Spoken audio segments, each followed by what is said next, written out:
The House Transportation, Mobility, and Infrastructure Committee will come to order. Would the clerk please take attendance? Chair Shannon. Present. Representatives McDonald. Present. Coleman. Here. Conlon. Here. Farhat. Here. Fitzgerald. Here. Hoskins. Miller. Here. Outman. Here. Roth. Here. Bruck. Koontz. Here. St. Germain. Here. Mr. Chair, you have 10 members present. You do have a quorum. Thank you. I need a motion to adopt minutes from last week, March 14th. Representative Conlon makes that motion. Seeing no opposition, the minutes are adopted. So continuing on our presentations today, we have Sergeant Travis Fletcher and Trooper Christina Drosty from the Michigan State Police. Thank you so much for coming today. Look forward to your presentation. And the floor is yours.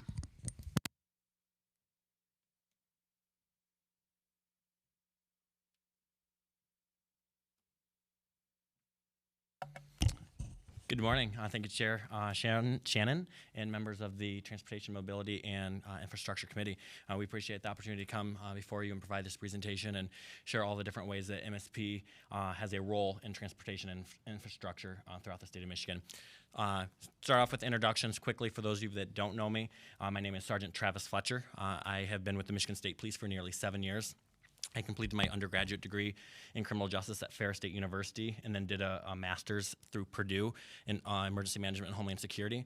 I've been, like I said, with the department for nearly 7 years now. I've served in various different capacities with the department that has led up to now serving as a legislative liaison where I get to work on policy with each and every one of you. And I'm Trooper Christina Lydak Drosty. I've been with the department about 4.5 years. I have a bachelor's degree from the University of Michigan, and I have a Juris Doctorate from the John Marshall Law School in Chicago. Before I joined the Michigan State Police, I was an assistant prosecutor in northern Lower Michigan.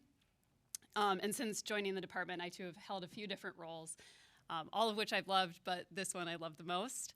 I serve as a legislative liaison with our government relations section. Our section commander, Nicole McGee, is here as well. First Lieutenant McGee handles for us our appropriations matters for the most part. Very quickly, a little bit of history of the state police. We were founded in April of 1917, originally founded as the Michigan State Constabulary. And when we were created, there was a need desperately in our state for a statewide agency because our local law enforcement, our sheriffs, our constables, and our city police were strapped for resources. They had limited jurisdiction and limited resources to handle rural crime, auto traffic, and especially at the time, labor unrest. Then a progressive reform era followed, and the whole nation started developing state police departments. And over the past 105 years since our creation, MSP has been a leader nationally in the state police movement. We are not only one of the country's first modern, uniformed, full-service state police agencies, but we have led the country in things like creating the first Bureau of Investigation and Identification. We've developed and operated the first state police scientific crime lab. We created the first state police polygraph unit, and we assisted Michigan State University in establishing the first School of Police Administration program. Today, we're made up of about 2,000 enlisted members and 1,000 civilian members. These members provide about 60 or more public safety services to your constituents throughout the state.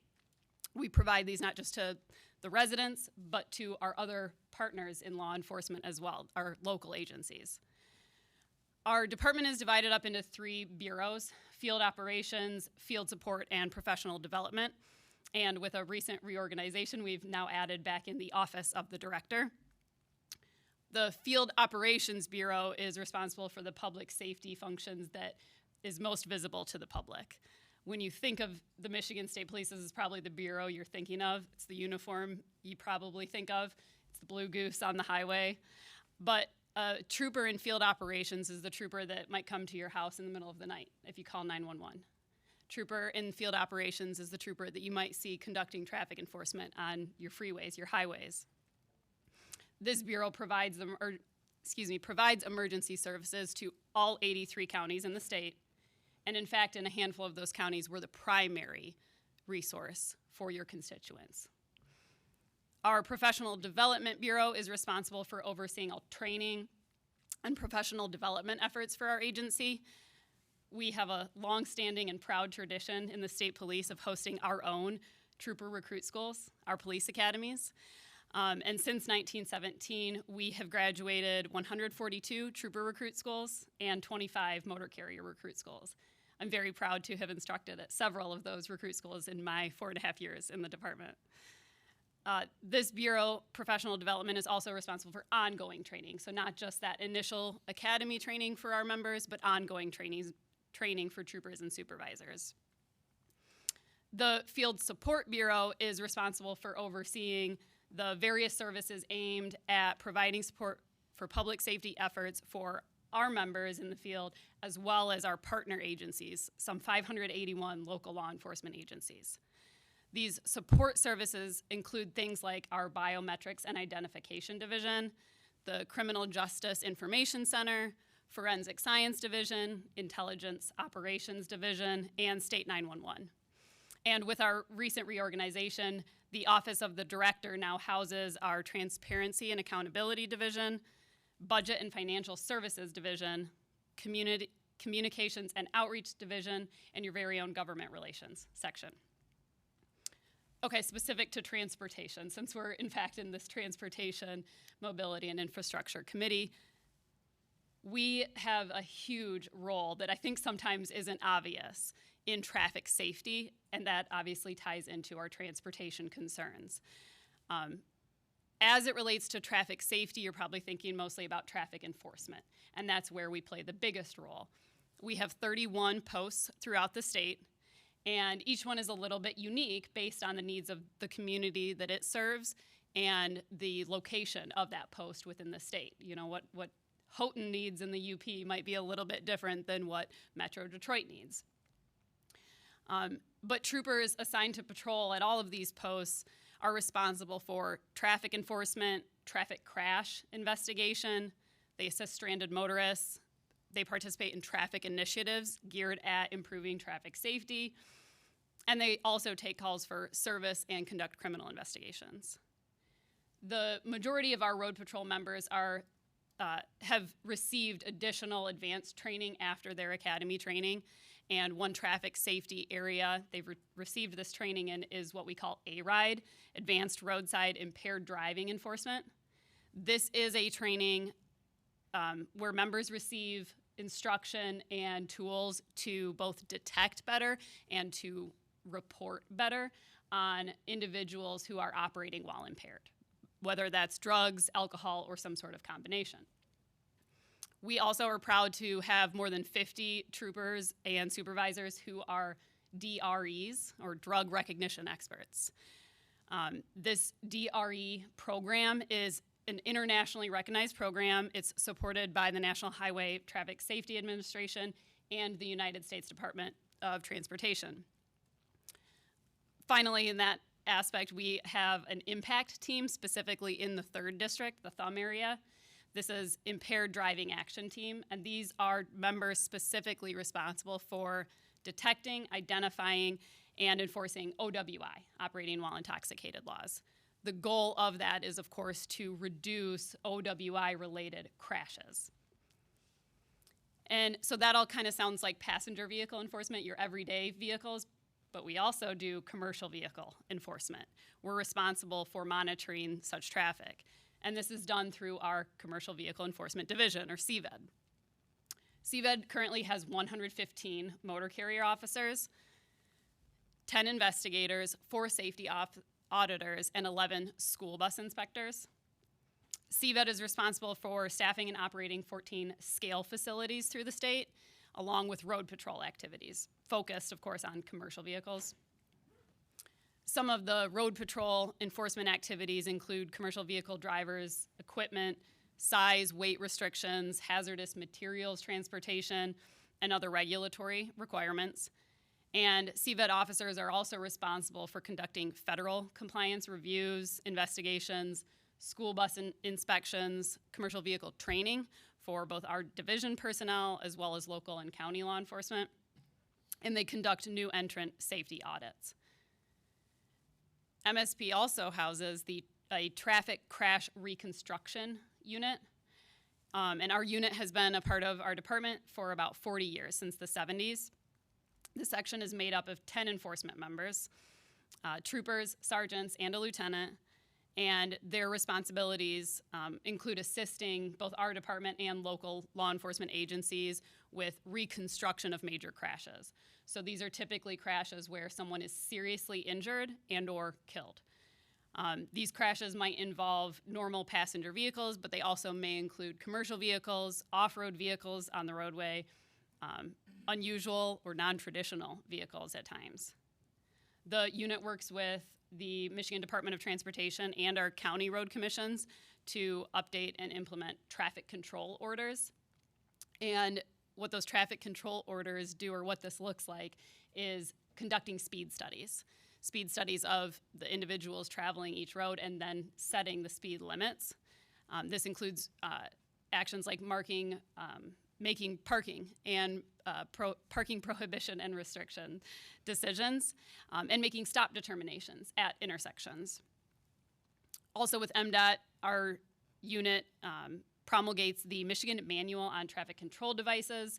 This provides guidance and is cited in our many Michigan laws, providing guidance on traffic signage, signals, and pavement markings.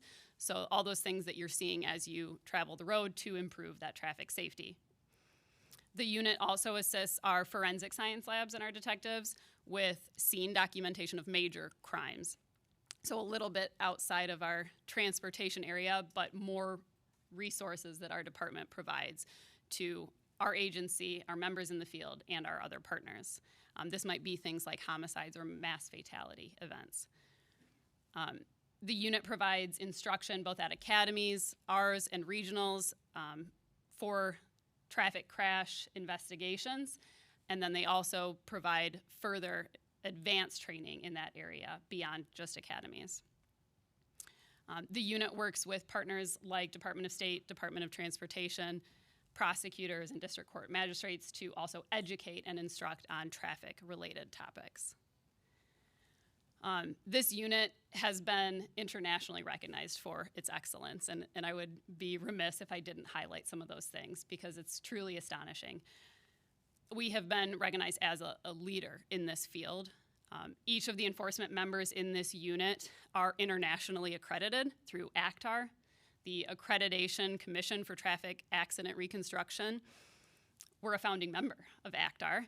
We have a seat on the ACTAR Governing Board of Directors, and we're currently the only participating law enforcement agency in Michigan. Several members within this unit have been instrumental in investigations that have led to recalls through NHTSA, including a recent recall for defective vehicle airbags. Our department is active on many state and national traffic-related boards and committees. And currently, our unit lieutenant sits on the Transportation Board of the National Academies of Science, Engineering, and Medicine. And finally, each of these members in this unit are either certified or soon to be certified as traffic safety subject matter experts by NHTSA, the National Highway Traffic Safety Administration. Touching on a few of the, a few of the traffic initiatives that my partner discussed earlier at the post and district levels. One that I really want to highlight here is Operation CARE. Operation CARE stands for Crash Awareness and Reduction. Operation CARE first originated in 1977 as a collaboration effort between the Michigan State Police and the Indiana State Police. Since then, Operation CARE has grown to be one of the longest, or the nation's longest running traffic initiative programs in the country. We currently have these efforts that work to mitigate 3 key causes of fatalities on freeways. So that's going to be speeding, impaired driving, as well as failure to use occupant restraints. The first Operation CARE weekend was July 4th of 1977, again operated or conducted by your Michigan State Police here in Michigan, as well as the Indiana State Police. Since then, all 50 states in the nation have picked up on Operation CARE, as well as 4 out of the 5 U.S. territories, including the provinces of Ontario and Quebec, separate from our provinces. So making this an international program that started right here in Michigan on traffic safety. This is oftentimes why you may notice during the summer, over holiday weekends, there's increased enforcement or increased patrols on the freeways. Again, that's not specific to Michigan, although it started here. It's everywhere in the nation. So. Another area that we are able to provide top-level training is through the Michigan State Police Precision Driving Unit. The Michigan State Police is renowned worldwide as a leader in law enforcement, and one of those areas is because of this specific unit. Your Michigan State Police have hosted trainings at the Precision Drive Track Unit. Most people kind of know where we are based on the track that sits right off I-96, just west of here.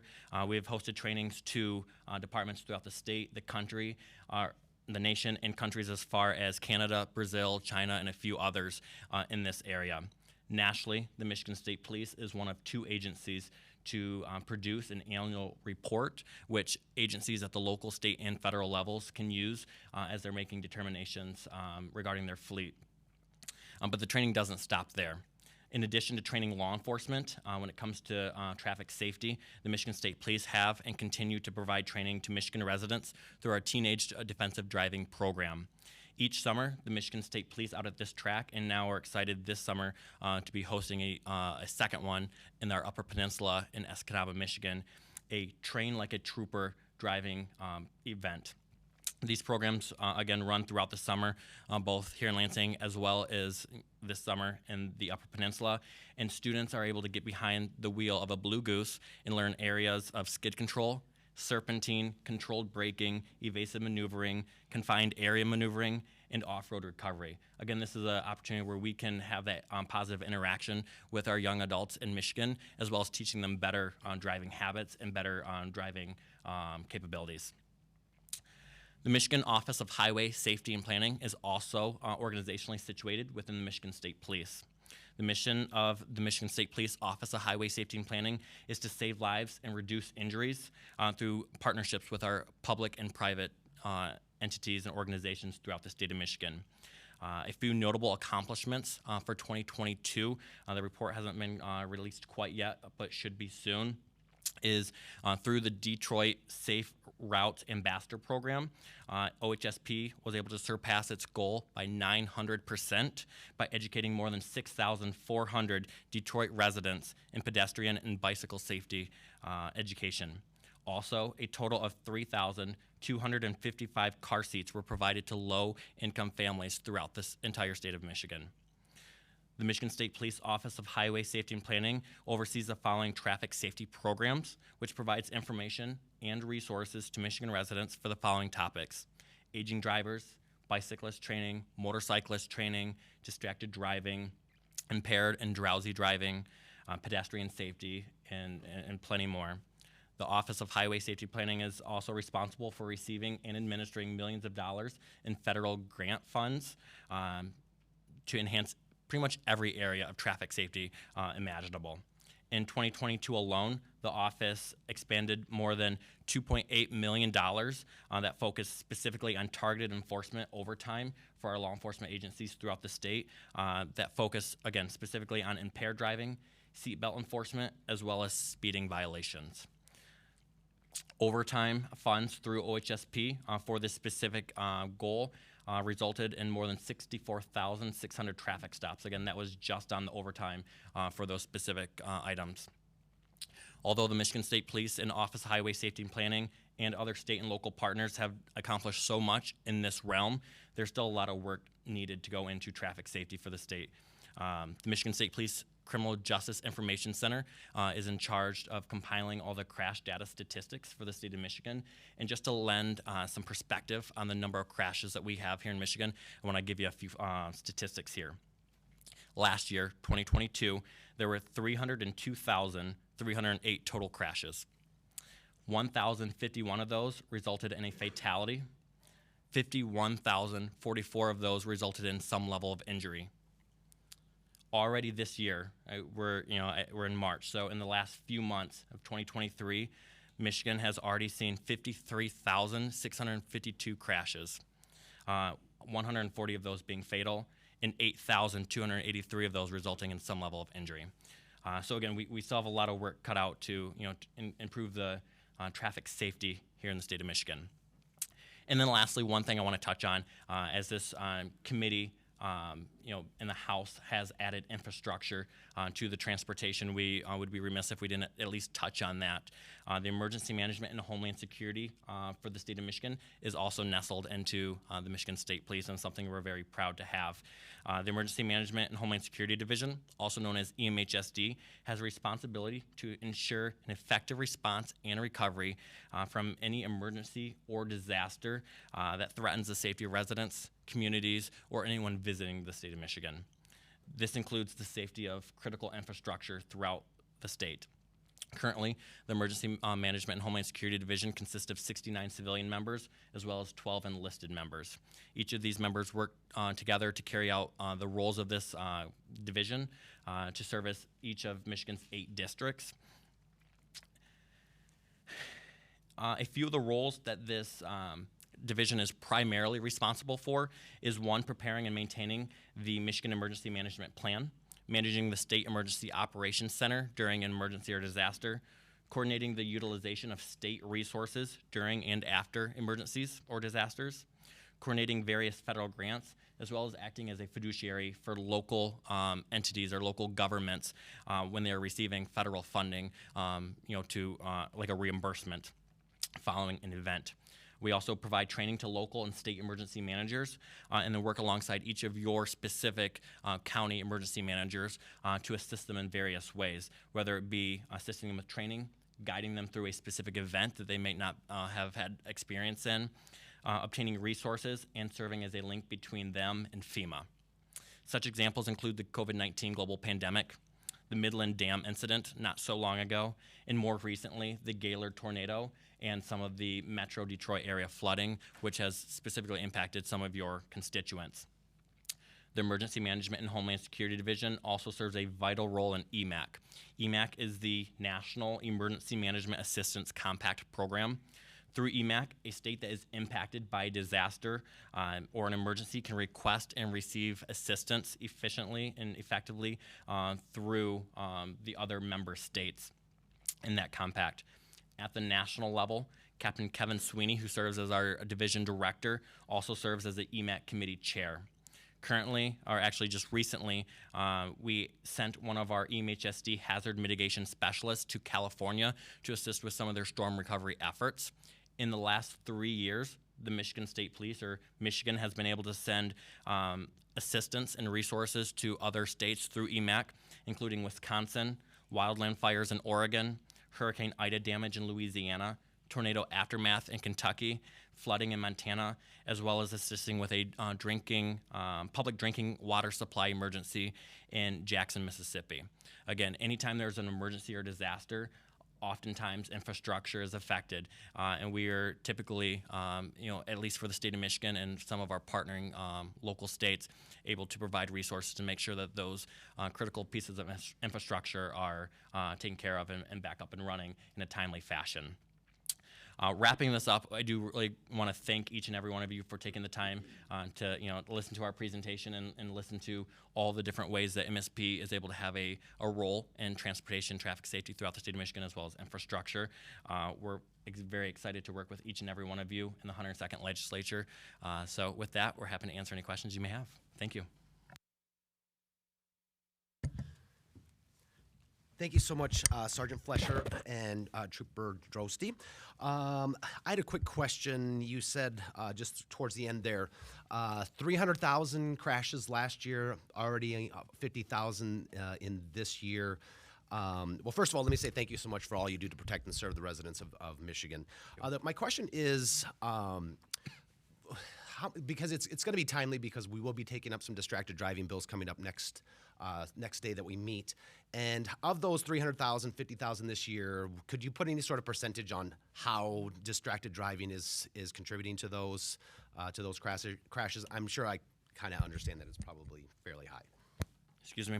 So I don't have a breakdown of the contributing factor to each of those crashes. I'll make sure I follow up with each of the members on the committee with that breakdown. I will say, as a former I'm still enforcement member, but working in the field, distracted driving is definitely a concern, right?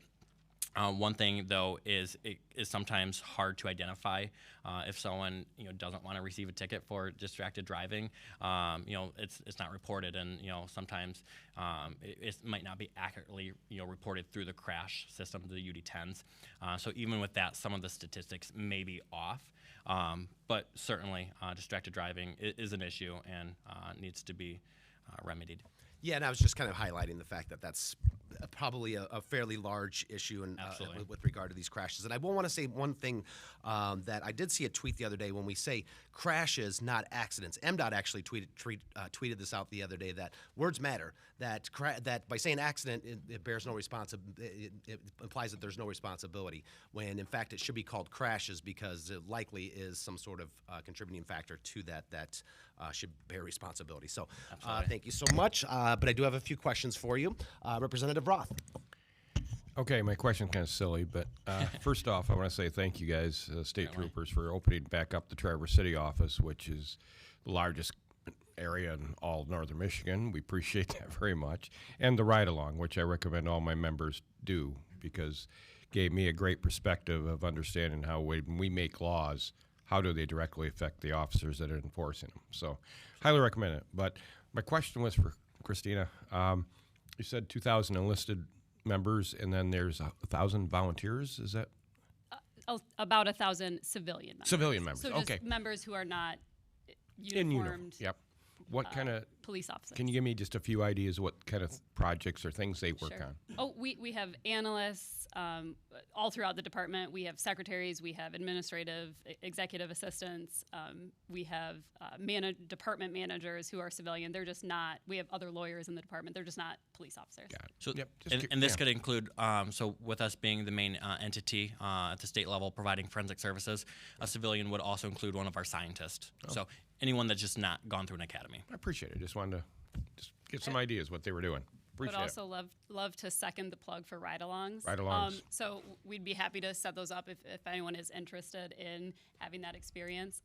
Ride-alongs are the reason I'm a police officer myself. I, as a prosecutor, started doing ride-alongs to get a better understanding of these reports that I was Monday morning quarterbacking, and I said, wow, I could really make a difference, and so that's why I'm here. it. Thank you. Thank you, Chair Shannon. Representative Fitzgerald. Thank you, Chair. Thank you both for being here today, and thank you for everything you do for the state of Michigan. I have one question regarding the weigh stations and the scale department. I drive by one every single day on my way here, and it's periodically open. There are days where it's periodically very busy, and there are days that it's periodically not so busy. My question about that, though, is what is the determination, or what is it that we are looking for as those are being utilized or those are open and those trucks are utilizing the weigh station? Is the ambition or is the motivation there to determine weight restrictions? Is there motivation there to determine whether or not these trucks are adhering to various laws? But what's the motivation there, and what is the determination made to open those weigh stations? Absolutely, I'm happy to answer that question. So it does seem like sometimes they're maybe not on a regular schedule. They do have a schedule, but because there are so few of them for the entire state, they do have to kind of be aware of their efforts and make sure they're not focusing just on those stations. So although we utilize them quite significantly throughout the state, they might work in different areas. If like the scales over in the Brighton area, we only have those two sets of scales, one on eastbound, westbound, for a 3-county area. So in areas or in time frames when you're not seeing them at the scales, they might be on the freeways looking for other violations, like moving violations that they wouldn't be able to identify at the scales. With that being said, they're looking for so much. Again, there are heightened restrictions on things that a commercial motor vehicle driver can do in the cab. So they're looking for those moving violations as well as the equipment violations. So it could be, being overweight. It could be the weight distribution on the axles. There's a lot of, specifications on how they transport certain hazardous materials. When they do, there's different levels of inspections they may be doing. So whether it be a level A, level B, level C, they might actually be crawling up underneath the semi to check the measurement of the brake pads to make sure that piece of equipment has adequate brakes to stop whatever it's hauling. So it really just depends, and a lot of it does have to do with some of the federal requirements as well. I'm not a subject matter expert in CVED, but there's a lot that they're looking for. Representative Farhat. Thank you, Chair. I first want to say this. I think I can speak for myself. I'm sure my colleagues would agree. There's an immense pride for the hard work MSP does, and just being a leader nationally is something, even prior to being in the legislature, I would hear about. And so hats off to all the folks that do the hard work. But to kind of get back on the theme of transportation, I didn't hear much on what MSP's role currently is on towing. Could you walk us, and there's a follow-up question too, could you walk us through what MSP currently does when there is a crash, how they handle the towing right now, right? Can you walk me through that process? So it depends on where we're at in the state and how that is dispatched. In most situations throughout the state, it's going to be dispatched through the county dispatch, as those are the primary dispatch centers for state police. So if we're dispatched through that county, then we're kind of a hands-off. Everything is delegated through that county dispatch, and we don't really have much impact there. I know that a few members might be aware of some of the towing discrepancies right now. Unfortunately, because there is ongoing litigation, I am prohibited from speaking too much into that process. But I can assure you, it is something that we are working in conjunction with both the Attorney General's office, Department of Technology Management and Budget, to make sure that whatever that process looks like in the future is something that is on solid grounds and is fair and equitable to everyone. Sure. Thank you, sir. And just as a quick follow-up, have there been complaints currently to the process, or have there been issues that currently have come up from the current way that towing has been done? Absolutely, and like I said, I don't want to get too much into it just because it is, going through litigation. But I can tell you, it's, prior to me joining this position, if you would have asked me, what do you think is going to be the most controversial topic? I would not have thought it would have been, speed limits and towing. But here we are, right? Throughout the past, 10, 20 years, there's always been discrepancies with towing, regardless of what that process looks like. And there's been lots of litigation surrounding towing. So, the decisions that are made by our leadership and executive leadership throughout different departments of the state are to make sure that we're addressing any of those concerns. Thank you, Sergeant. I appreciate that. Representative Conlon. Thank you, Mr. Chair, and thank you for being here today. Very enlightening, because I had no idea you give out car seats, and I wish I was a teen who could do the train like a trooper class. I did do a ride-along in Northfield Township with my local police officer. Very, very interesting, and I'd love to do another one. Given your international recognition around this reconstruction of traffic accidents, when you said led to a recall in one instance, when do you decide to do a reconstruction? Like, when does that kick in? So we have a few different criteria that establish our standard operating procedure for requesting our traffic crash reconstruction unit to come out. And generally speaking, that's those major crashes where somebody is seriously injured or killed. They also come out if there's a government vehicle involved and somebody might be injured, just to make sure that we have a full picture of everything that happened. But that's kind of when we request it. If somebody has some other reason, an agency investigating a crash has some other reason they would like our unit, they're certainly free to ask us to come out, and most of our sergeants are happy to do so. And one last question, Representative Bruck on Zoom. Yes, can you hear me, Chair? Yes, we can. All right, thank you, Chair. And thank you for the presentation. I did have one question regarding, because I know at the local level there are issues regarding testing for marijuana use. When you're talking DUIs outside a physical test or a field test, and there's not a field sobriety test, if you will, for that. How has that changed your training at the state level? And do you see a large increase in that particular crash reason, I guess is what I'm saying there? And how has that changed your training, and what is the state doing to address the issue? Well, thank you for the question. Impaired driving has certainly morphed over the last few years with the, first legalization of medical marijuana and then the recreationalization of marijuana. We have seen, an uptick in impaired due to marijuana cases. I think we've been a bit of a leader in that field, and we continue to work to combat that increased risk to public safety. Our department, those couple programs I mentioned, A-RIDE and DRE, those are programs that we participate in specifically for this reason. That drugged driving, whether it's alcohol, drugs, or some sort of combination, that's what these are designed to do, is provide us better tools to effectively detect this impairment. Because like Representative Bruck said, we don't have that handy tool of like a PBT that we have for alcohol. However, we have also participated in the initially the pilot program and then expanded it out, the oral fluid testing program. So our DREs have the opportunity, the ability to use an oral fluid swab to detect controlled substances as well.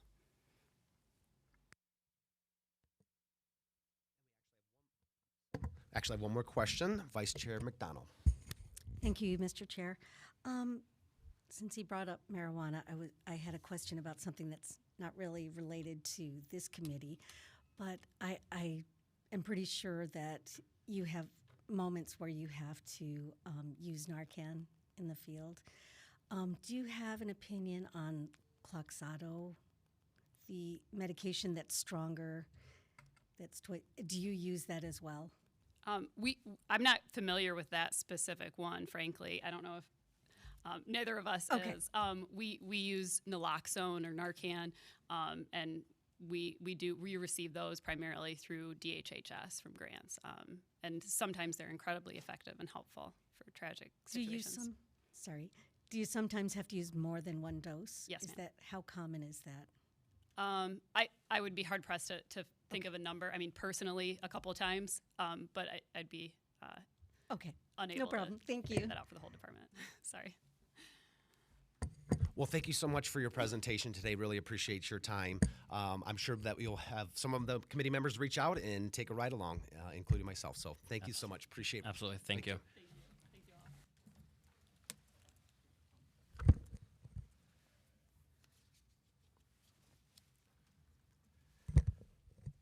all. Oh, okay. So next we have Catherine Snorrison, and Chief Mobility Officer with the Office of Future Mobility and Electrification.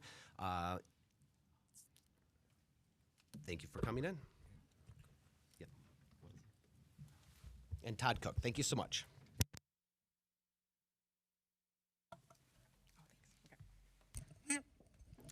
Thank you, Mr. Chair and distinguished members of the committee. My name is Catherine Snorrison. I am the Interim Chief Mobility Officer for the State of Michigan's Office of Future Mobility and Electrification. A little background on myself. I grew up in Dearborn, Michigan. I went to the University of Michigan in Ann Arbor, moved out to Chicago to work for Deloitte Consulting, did economic development for the city of Chicago. But if you're going to do economic development anywhere, it was great to come back to the state of Michigan, focus on mobility and electrification with Trevor Paul and Governor Whitmer's office. And so I've been doing this job for 5 years now. And I have some other members of our team that are here. We have Judd Herger and Kelly Bartlett as well that are supporting our team. So it's an honor to be invited before you today and share the importance and impact of the work being done at our office over the past 3 years. We all know the state's proud legacy of leadership and innovation in the automotive industry. Over 100 years ago, we put the world on wheels, transforming factory floors and making top-of-the-line automobiles available to working-class families across the U.S. And now we're working to stay on the cutting edge of the industry as it evolves with new technologies and applications. Today, I'll provide an overview of our office, the state's mobility strategy that was announced at the Detroit Auto Show, and how we're transforming the fiscal year 22 supplemental budget called the Mobility Futures Initiative into long-lasting impact for the state. So I just wanted to start by covering how our office defines mobility and electrification, just to ground us. For us, mobility refers to technologies and services that enable people and goods to move around more freely. Mobility touches air, land, and sea, so it's more than just autonomous vehicles, which a lot of people think about first. It's also, providing affordable payment options for public transit through a mobility wallet. It's delivering food and essential goods using autonomous bots. It's addressing the rise and demand for our e-bikes by providing an electric charging bike station with a solar panel roof. And electrification refers to the range of technologies that use electricity to propel a vehicle, but that vehicle can be more than just a car. It can be a bike, a scooter, a boat, and really any vehicle that moves people and goods. So a decade's worth of effort across state government helped position Michigan as a global leader in mobility. And to further support and solidify these efforts, Governor Whitmer created the Michigan Office of Future Mobility and Electrification in February of 2020. And our office is designed to be both that air traffic controller and rocket booster for all the good work that's already happening in mobility across the state. Don't be too intimidated by this slide. We are a bit of a unique bird within government, as you can see how we're positioned in the state. But through the executive directive, Governor Whitmer charged our office with creating a stronger state economy through safer, equitable, and environmentally conscious transportation for all Michigan residents. And because of that, it's important that OFME plays that coordinating role, and that's why we're positioned where we are. Between the 4 state departments responsible for Michigan's economy, workforce, environment, and infrastructure. And our innovative structure is needed for that holistic approach to mobility and electrification. We're also unique, and not many states have this, that we have a chief mobility officer as the lead of our office, and we have 3 distinct business units created based on the needs of government and our industry partners. We have a policy unit, a programming unit, and a delivery unit. So just want to talk a little bit about the impact we've been able to make over the last 3 years. Many people who have met and worked with us, I'm proud to say, call us a startup within government, which doesn't seem to make sense, but really is effective in helping us make change and sustainable impact here in the state. We've seen that our office has been able to track over 2,000 qualified introductions over the last 3 years. That's on average 4 per day. We've also been able to generate 89 public-private partnerships. That's on average 3 per month. And what this means is these introductions and partnerships have uncovered nearly $500 million and created several dynamic firsts for the state. So things that Michigan can be known for, and we are put on the map globally.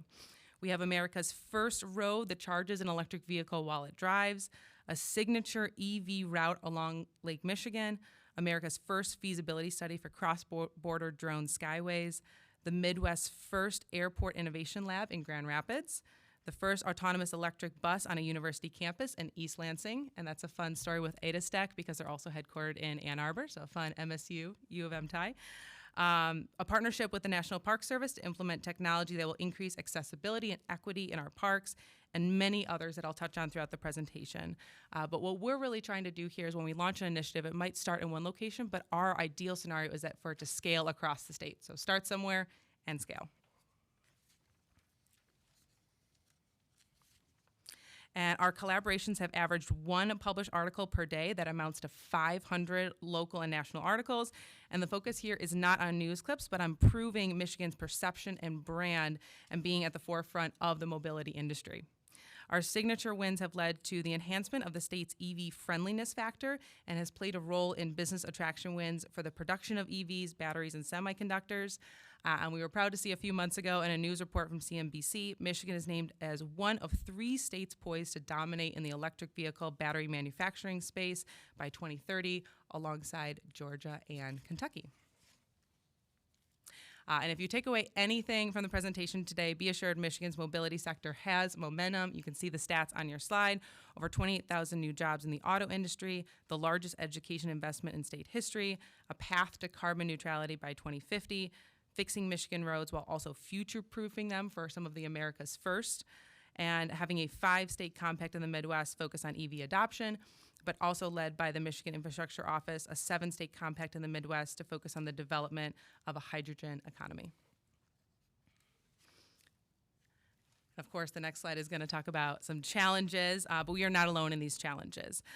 There's competition for new mobility jobs, so building out domestic EV supply chain capacity is critical to reducing dependence on other countries and facilitating the green energy transition. There's a competition for new mobility R&D and risk capital. Although VC investments set record highs over the last few years, Michigan lagged because its companies are primarily hardware-based. Transitioning Michigan's workforce, the shift to AV and EV will require both reskilling existing workers and training new workers to meet the impending demand created by thousands of new mobility jobs. Transitioning Michigan's infrastructure and grid in order to meet Biden's administration's electric vehicle goals. That's the vision around having half of all cars sold by 2030 to be electric. We need state-level smart and charging infrastructure development to keep pace with EV adoption. And favorable EV incentives coupled with charging infrastructure investments will determine which states are perceived as mobility hubs. State regulations and resources keeping pace. States that have invested in creating a favorable regulatory environment for autonomous vehicle testing in real-world conditions have been able to attract those companies and the associated economic impact, those jobs and investment numbers for the state. And lastly, decarbonizing the transportation sector. The transportation sector in Michigan is the top contributor to emissions pollution. By decarbonizing the transportation sector, we can make significant progress in the fight against climate change to create a healthier future for citizens today and future generations. So we have a plan to address these challenges and lean into the momentum that Michigan has built over time. The governor and state leadership have introduced the My Future Mobility Plan at the Detroit Auto Show last year, a new state strategy for the future of mobility. But we could not have built this plan without our partners. In building this plan, we took a whole of government approach that included 8 different state departments. This also includes several rounds of feedback from industry, academia, and community leaders. Our vision is simple and direct. It goes back to the vision for our office to create a stronger state economy through safer, more equitable, and environmentally conscious transportation.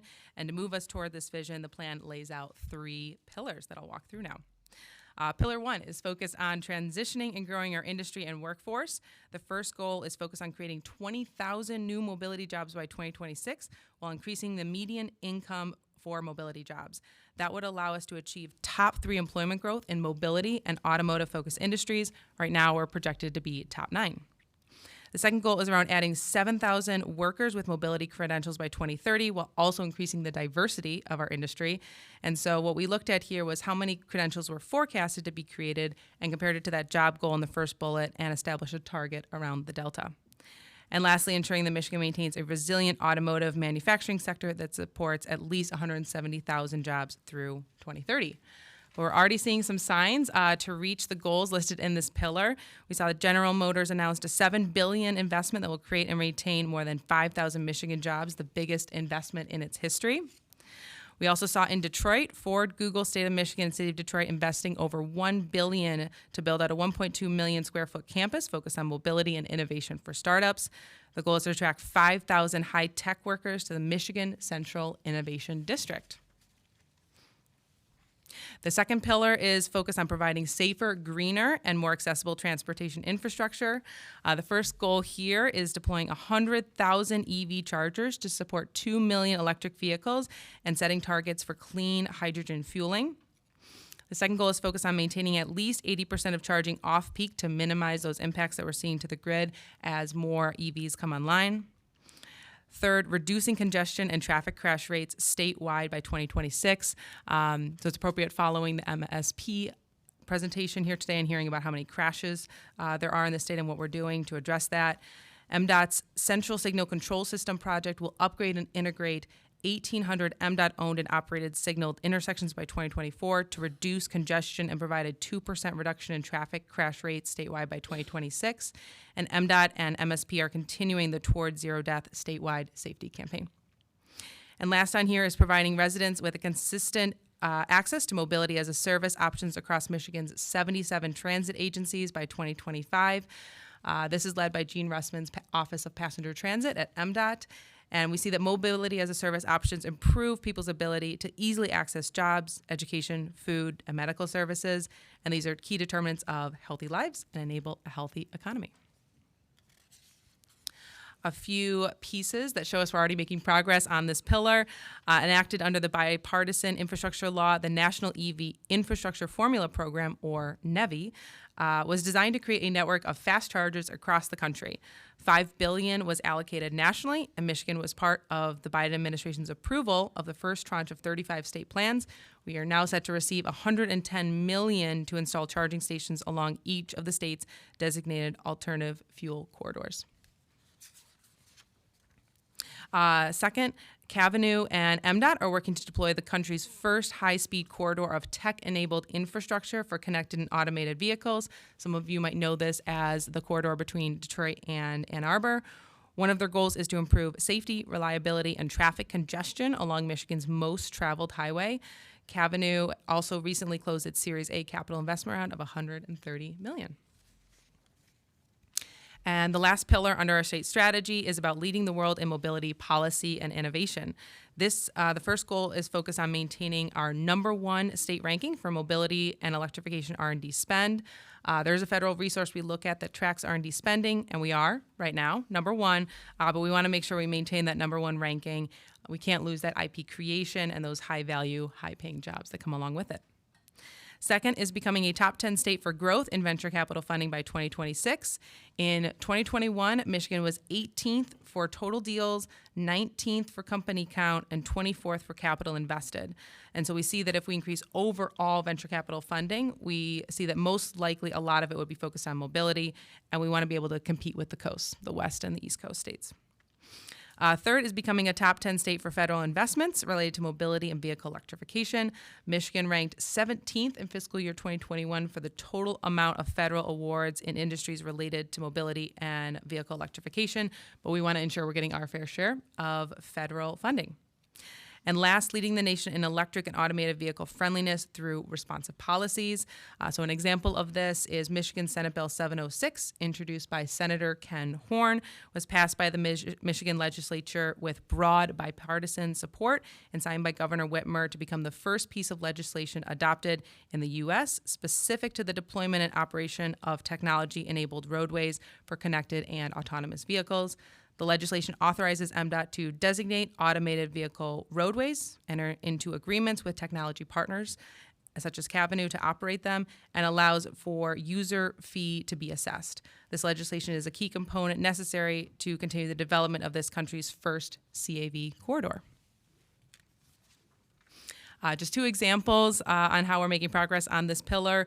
Located on the first floor of a parking garage in Detroit, the Detroit Smart Parking Lab is the first of its kind mobility lab launched and designed through a public-private partnership with Bosch, Bedrock, Ford, and OFME.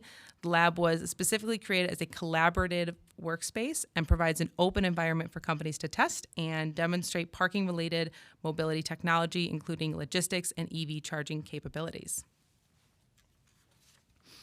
And the second example is the Council on Future Mobility and Electrification, which serves in an advisory capacity to LEO and OFME, the governor and the legislature, providing annual recommendations on changes in state policy.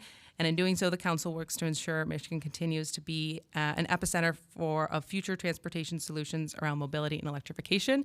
And we do have a council member here, Jane McCurry from Clean Fuels Michigan.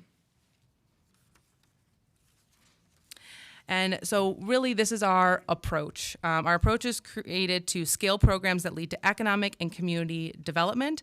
We are building out an online dashboard to measure this set of 11 goals that will be available on our website this summer and will be updated twice a year. And the last section I want to touch on is state funding that empowers us to move closer to the goals we just laid out in the My Future Mobility Plan. This is the $25 million, the Mobility Futures Initiative, which is a statewide effort to invest that money in rapidly evolving industries, infrastructure, and workforce opportunities available in the mobility sphere to position Michigan as a global leader. I'll walk through these pillars at a high level. The first one, the investment thesis here is that 1 in 5 jobs in Michigan is mobility-based. Jobs building electric vehicles, charging stations, smarter roads, and better transit solutions. But lots of jobs or new jobs alone aren't enough to claim global leadership. They must be paired with a diverse and skilled workforce and a prepared community.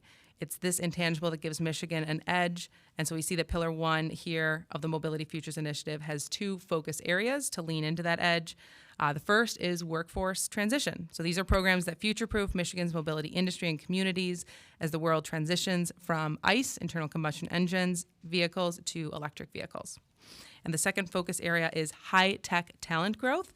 These are programs that create the right conditions for high-tech talent growth across Michigan's mobility industry and communities. The second pillar here, the investment thesis, is that the 3-color traffic signal, paved roads, and lane markings originated in Michigan. As traditional infrastructure continues to be disrupted in the 21st century, Michigan should be setting global standards like it did a century ago. Smarter, greener, and more accessible infrastructure systems can be a new kind of currency for economic and community development, and governments that leverage them to partner with industry can improve community vitality as they attract new investment. And we've seen over the past couple years where companies test is also where they invest. So Pillar 2 has 3 focus areas that use infrastructure to assert Michigan's mobility leadership. The first piece is on smarter infrastructure, programs that improve safety, decision-making, and experience across modes of transportation in both cities and rural areas. Greener infrastructure, programs that reduce electric vehicle range anxiety and infuse innovation into Michigan's rollout of charging stations.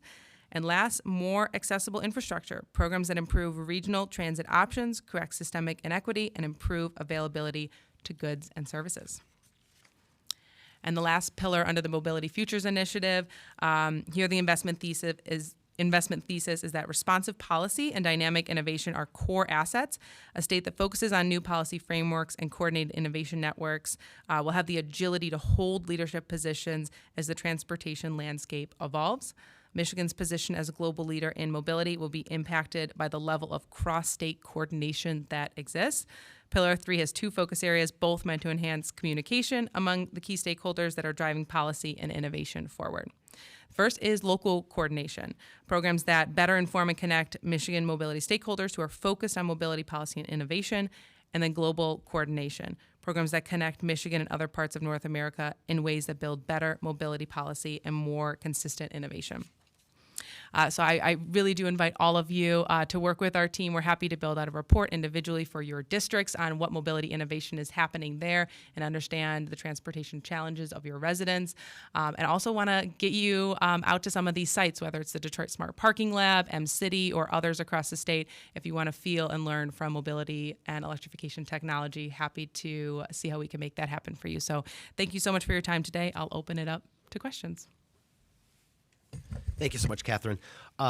Yes, I'm actually very excited about the possibility of getting some of these new technologies into my district with the Innovate Mound Road project that's taking place.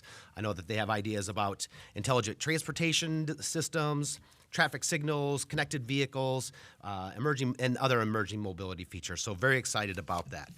We do have a couple other questions here. Representative Roth. Thank you, Mr. Chair. Appreciate it. First of all, I'm interested in the mobility part of it. Obviously, we want to get people that can't get around very well, get them out and about. Yep, fantastic. So I don't want to come off as negative entirely. Please. Good start. My main concern is looking at some of these charging stations. Yeah. How many of the 100,000 are going north of Clare? Yep. Well, I can start with that, and then I know Judd has been working on that as well. We do have a number of funding sources to support not only the NEVI, the $110 million that's going to build out charging stations, but also in the governor's proposed budget, $65 million to build out charging stations as well. So a lot of funding is going into this. And then our office is being really intentional about ensuring that's spread out across the state. We do have a number of initiatives that I would have loved to include a focus on the Lake Michigan EV circuit, so ensuring we're including charging stations so people can have access to all the fantastic touch points along Lake Michigan. Also the partnership with the National Park Service. We want to ensure people are seeing all the wonderful tourist attractions in our state, whether you live here or not, and are having those charging stations at the trailheads. Are you guys working with the Biden administration? Because as I read in the Detroit News, Yeah. the Biden administration wants to offer the money for the EVs charging stations. Again, not in rural areas. Yeah. They were very clear about that. Todd, do you have different information? No, I appreciate that question, and I think for a lot of the work that the office does and we do with our partners, alleviating that anxiety that would entail kind of reaching all parts of Michigan is important. So as we're building out our plan, we have specific requirements in terms of distance from major highway points to ensure people can get on and get off. As Catherine said, while there are certain densities, whether it's people or investment in certain parts of the state, the reality of it is this is the future of the entire state of Michigan. And so whether it's for somebody getting back and forth to work, making sure that we're getting helping our agricultural partners be as efficient as possible in their supply chain needs, which are significant as a tremendous industry here in the state. We have to make sure those charging stations are plentiful and make sure they're accessible, both for transportation in terms of personal use, but also for our commercial customers across the state, which are going to be really important. So we can get you more information specifically on the distance, but most of the locations of these charging stations are going to be a formula related to distance from each other to ensure that there's an anxiety reduction in terms of being able to access those things. Thank you. Thank you, Mr. Chair. Thank you. Please don't be alarmed. They're washing the windows out there. So. Okay, I thought it was a bird at first. Minority Vice Chair Outman. Yeah. Thank you, Mr. Chair. Thank you, Todd and Catherine, for being here. I'm just curious, and many of our members on the committee are also curious. Have you guys studied road funding on an EV model, just given the rise of EV vehicles and obviously the decline in the gas tax, one of our primary funding methods? Have you guys studied that? Do you have any reports regarding that subject? Yeah, that's a great question. Something we absolutely think about. Also a question for MDOT as well on some of the studies that they've done. And you're not wrong in the gas tax declining over time as we see, vehicles improve their, miles per gallon and then introduction of more electric vehicles. But for us, it's really focused on, the financing system is not sustainable right now for road upkeep, and we need to find a way to be dependable on more than one just funding source and diversify across the state. And Michigan's not alone in this, so it's definitely a challenge for Michigan to rise up to meet. But I don't know if Todd, do you want to add anything else?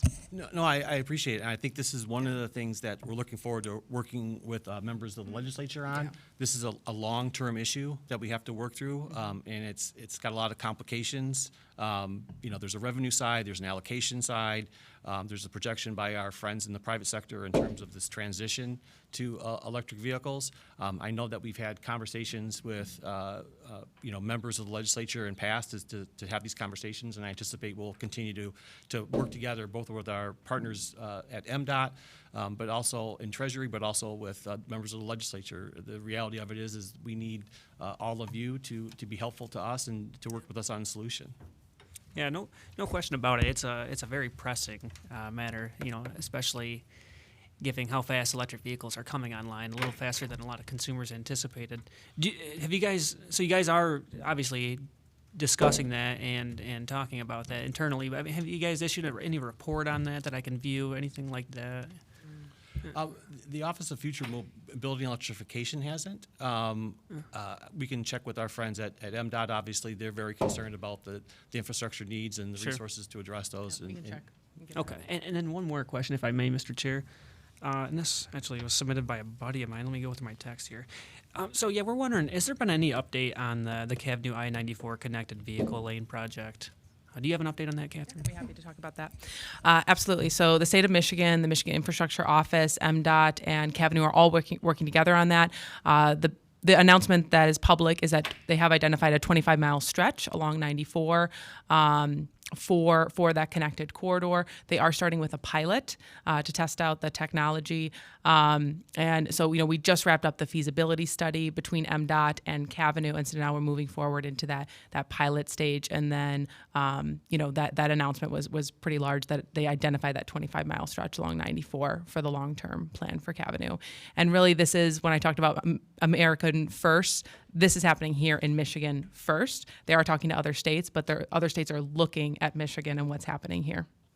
Now, we've been hearing that MDOT is sitting on that contract agreement, and we were kind of unclear as to why. And I could always follow up with Troy regarding that, but do you have any info regarding that? I think it's MDOT and Cavenue and the state of Michigan working really closely together to look at the outcomes from the feasibility study and the plan moving forward. It's something that's never been tested before. So all of us looking at that innovation here in Michigan and ensuring that it does all line back up to the objectives that were first set forward in focusing on the safety for the residents and delivering the value Michigan residents need. So they're in conversations right now. Sure. On the next steps. So in your opinion, you don't believe MDOT is kind of how did he put it? Sitting on that contract agreement? No, conversations are moving forward and in a very collaborative way. Gotcha. Thank you very much. Yes. Vice Chair McDonald.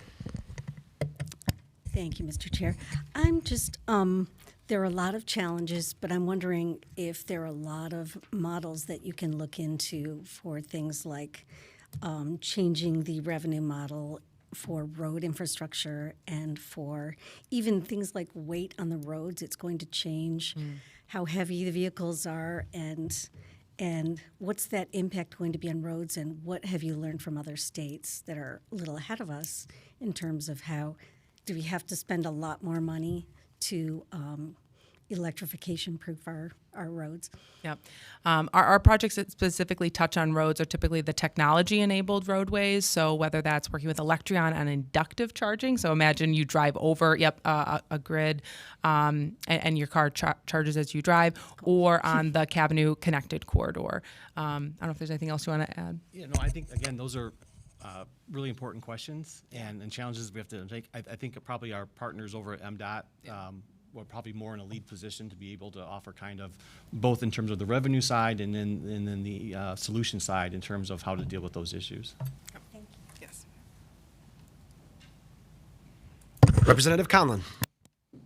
Thank you, Mr. Chair. Thank you. This is so interesting. I'm wondering, when you look at, I was seeing that you want to pilot an electronic or card-based payment tool for shared transportation services. Yeah. How are you seeing, obviously EV buses and stuff, but how do you see shared transportation in the future, and what innovations should we imagine? Yes. I'm so glad you asked that question. And this is where I think it's so essential on where our office is located in the state that we get to work closely with departments like MDOT and their Office of Passenger Transit to look at solutions like a mobility wallet for public transit, just one option, right, for shared transit. I've had great conversations with Josh Naramore in Grand Rapids around shared transit shuttles and ensuring that those are electric and equitable. It's great to see that a lot of these companies that are introducing these types of autonomous electric shuttles that provide that shared transportation are also companies that are based here in Michigan. May Mobility, and then other companies like Adastech move to Michigan. So it's great to see that, not only their solutions are here to meet resident needs, because we want to see that complete trip available for people, that they're not missing that first or last mile. That not only the solutions are here, but the companies as well.